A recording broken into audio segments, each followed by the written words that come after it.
బాపట్ల జిల్లా చీరాల యాదవపాలెంలోని శ్రీ గంగమ్మ ఆలయంలో వెండి తొడుగు ఊరేగింపు వేడుక ఘనంగా జరిగింది.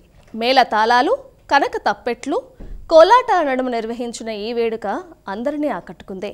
అనంతరం గణపతి పూజ, పుణ్యాహవచనం, మండపారాధన, హోమాలు, స్వామి అమ్మవార్లకు సంప్రోక్షణ నిర్వహించారు. వేడుకను తిలకించేందుకు ఆలయానికి చేరుకున్న భక్తులు శ్రీ మహాలక్ష్మి, శ్రీ గంగమ్మ, శ్రీ పోతురాజు స్వామివార్లను దర్శించుకున్నారు. వేద మంత్రోచ్చారణ నడుమ హోమం నిర్వహించి పూర్ణాహుతి సమర్పించారు.